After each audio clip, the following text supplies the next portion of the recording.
Most abstract painters think their problem is that they're too tight, so they try to loosen up. They use bigger brushes, they work really fast, they try to stop overthinking. And then it works for a moment. Then they step back from the painting and they take a look, and it looks messy or unfinished, like something is not quite right.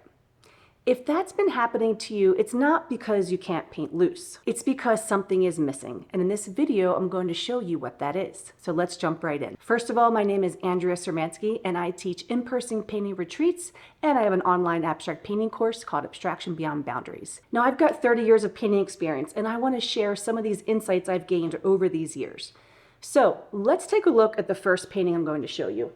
And so you might look at this painting and think, wow, it's really beautiful. I love the colors. What beautiful texture you have. But take a close look. It's not finished, right? There's no focal point. Everything's kind of evenly applied. There is some little bit of value variation, but it doesn't quite feel done, right? And this is a moment where most painters will start to either tighten everything back up or decide abstract painting is not for them. And I don't want you to be the person that does either of those things. Here's the issue. Loose painting doesn't work on its own. It needs some kind of structure. It needs some kind of contrast. So let's go to the next example. So in this painting, we have a lot of that same beautiful texture. We have some variations in value and some movement in the piece, but the difference between this one and the other one is pretty clear. There is a strong focal point. It's this horizon line at the top. And notice how it is relatively a sort of a clear shape there, right? It goes here and it goes to here. These other areas, there's some spots of color, there's a looseness, almost impressionistic kind of feeling. But because of this really stark, dark line contrasted against a lighter sky, we have a structure, a piece of structure inside the insanity, okay? So let me put this on the easel for a second. And I want you to do something. I want you to take your finger and block out with your finger this whole horizon line. Okay, so take your finger and do that. When you do that, it's still a really cool painting. It's very beautiful. However, there's not a focal point. It's all sort of just very ethereal and sort of floating. We don't have that anchor point. This is our anchor point, okay? And this is what finishes this painting. Without this, this painting is not done. Let's look at another example. So in this painting, again, there's some beautiful details. We see some really interesting moments. Again, you can see that I like a lot of texture. There's texture, there's some cool different techniques going on. This is a color scheme that feels very harmonious, but where does your eye go first? Where do you get pulled? Does it feel finished? Or does it feel kind of like not quite there? Probably feels not quite there because it's not. Similar colors, similar ideas, some beautiful effects, some beautiful value contrast and color contrast. But what finishes this, once again, is that dark horizon line. Now, it doesn't always have to be a horizon line. I do tend to paint a lot of abstract landscapes, but let's just pretend it goes this way and it's an abstract. Once again, I want you to take your finger and block out this dark line.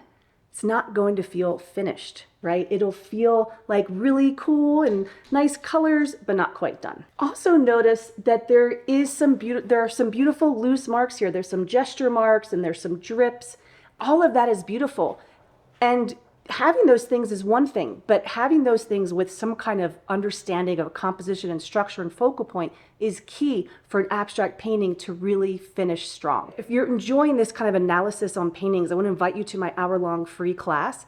And in this class, I go through the 5 most important things that new abstract painters need to understand in order to make really strong, beautiful abstracts. That link to sign up is right below in the description box. It's totally free. So if you want to learn more about this and go deeper, go ahead and sign up for that class. I think you'll really enjoy it. I'm going to do another example here where dark is the thing that makes this painting feel finished, okay? So in this painting, once again, we have some beautiful ethereal effects and gorgeous elements, but if you block out the black parts, this thing is not finished. Even though it's very beautiful, it's got very nice colors. So it's these dark lines that create a contrast between soft, organic dots, circles, and hard line straight. And this is not hard line straight, but there's a sense of it, right? It's so much darker and it's much more distinct here than it is perhaps down in this area, okay? Now, in all these examples, it was a dark color that brought the painting home, but I want to show an example where it's not a dark color because not all of my paintings work that way. So let's look at that. Okay, so now in this painting, there's no black or really dark color, and so I think it's a good example to show you once again how we get that contrast between solid and loose. So the cloud is very loose, right? And even in these areas here, there's another impressionistic kind of feeling. And even though this is the darkest color, this is not what finishes the painting. What finishes the painting is having this sort of light periwinkle color as a relatively simple sky that's kind of straight, right? It looks like a sort of thin rectangle contrasted with the looseness of the yellowy chartreuse kind of color.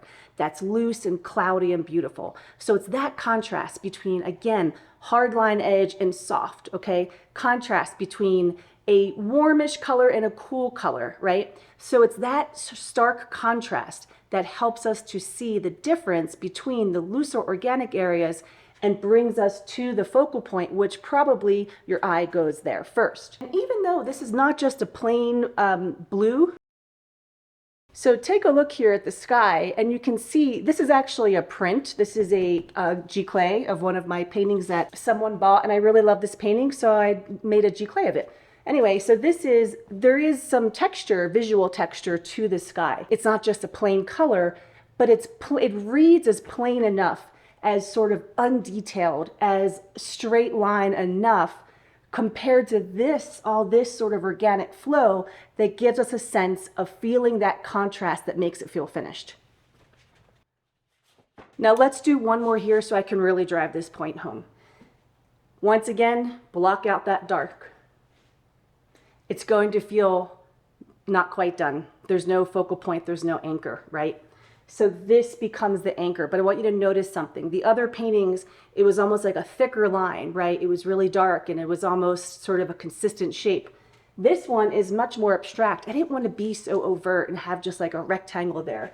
So notice I have a broken line, some of it's darker, some of it's lighter. There's some thinner marks and some thicker marks.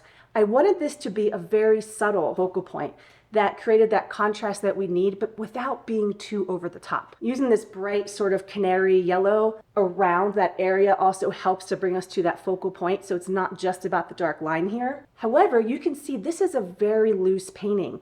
There was scribbling, there was dry brushing on top, I have layers of journaling and stencils hidden. In fact, I have a video on how I created this painting, how to make your paintings pop with color, and that's right up here, but I'll also put in the description below. Take a look at how different this painting was then to what it is now. I have a part 2, a part 3, and then I believe the part 4 is where I really finish this off and bring it to this place. But eventually I get to a point where it's a lot of scribbling and loose things, and what finishes it is this mark at the end. If your paintings feel too loose or they're not quite finished, they're not quite there, then it's not because you don't have talent, it's because you don't quite have internalized yet how you need to bring that structure in to make it feel more finished. Maybe no one has shown you how to balance structure and freedom. Now, if this helped you to see your abstract painting differently, I want to encourage you to go ahead and sign up for that free class because you don't want to guess anymore. The class helps you understand what are the things that we need to see in an abstract painting